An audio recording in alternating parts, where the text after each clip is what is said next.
اوه هم دکانی احمد کام اگه جمعه کو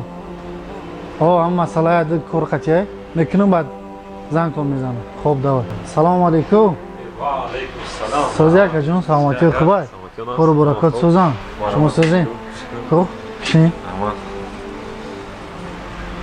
چه داره ها هیچ یک جون یک خبر گفتم بگیرم مرا شناختی بخیر کن بله اخی برادر عبدالله جان و برادری که هجامه میکنه مون برادر او چطوری برادر اخی چه کد اخی همه وقت عجب بودین ویدیو میکردین بود معقوله که ما هم خیال که این برادریم نکی قطعی ختم برادر بود نکی نسبت ختم گپای بیزه میزنم نفهمیدم اترا من بسیار قطعی وقت میگذارونم سیومکا میکنیم در دکانش بسیار میرم برادر گفته خیلی چند ویدیوی شما را نشون میتونم این برادر بسیار چیزای خوب میکنه بگم اگر شما را هر خیلی گپای گنده میزنم ما او برادر را نغز میشناسیم اما شیطان جز تو دیگر خبررسان نیافت ای که خبرم کردی از غیبت ناکس پیشم تو مگو از سخن زشتی هر کس شیطان تو رو مسئول عیب دیگری کرد زینهار به من مگو غیبت هر کس اگر ما برای خوبی خودت میگیم او برادر ما خود نغز میشناسیم مرحمت برادر جون خوش اومدی ولی اگر خودت میفهمی چه خیلی آدم های بعد در پناه خدا باشی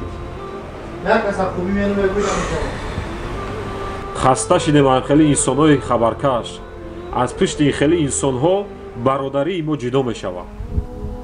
الو لبای که عبدالله سعودی خوبی الحمدلله برادرم کجا یکا در دکان هستم دکان دایی یا پیشت بیام اگر زیارت کنم مایلش آخر مایلش بیاین انشاءالله مایل خوبه کجا میام وزی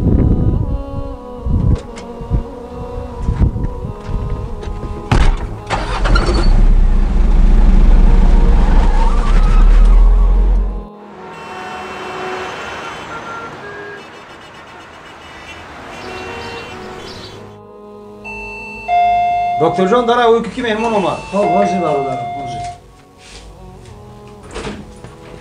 بیا برادر بیا سلام علیکم سوزی خوبی برادر جان بسم علیکم السلام برادرم کی مهمون مهمون اکد جان بیا السلام علیکم شما دی محمد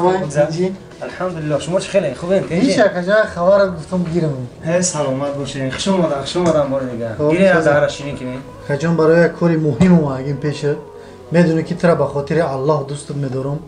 هم دلم طاقت نکرده که باید بگم ده هم گپ کنم خب برادرم بشم در شما بفرمایید اما احمد میرزای فکر اخی بله میشناسم برادر اخی میگویم بله چند بار ویدیو کردین قطعیش دوستی عزیز قیامتی در دکانش بودم با نیتی خوب رفته بودم ترا سخنوی بیزه بگو همجا خیستم قرم کردم اومدم اکنون بس است اگر تو راستگوی باشی پس تو سخنچینی و اگر دروغگوی باشی تو فاسقی ای ابله و ای سخنبری پرزگونا نمیشد که سخن نبرده میکردی پناه آبروی تو را خصلتی بد پس کند واللهی که بد گفته رود بالاخره به زیر چاه در حیات شرم نمیداری اینقدر سخنچینی سخنبری میکنی یا کما با فایده خودت گپ زده استم چیزی دیدگی من گفتم خیز از جایت با قدم نوپاک اینجا رو نوپاک نکن یا فقط اومده سخنچینی میکنی برو روید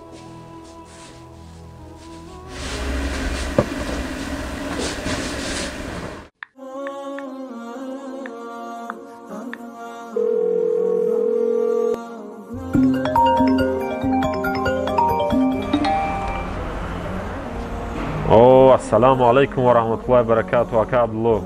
و علیکم السلام و رحمت الله احمد جان خوب هستی؟ شکر خدا مایده کار زندگی کارونازه که همه خوب الحمدلله خواستم که یک مثال ها را دوامش را از زبان شیرین شما شنوم بفرمو برادر جان هر که عیبی دیگران پیش تو آورد و شمور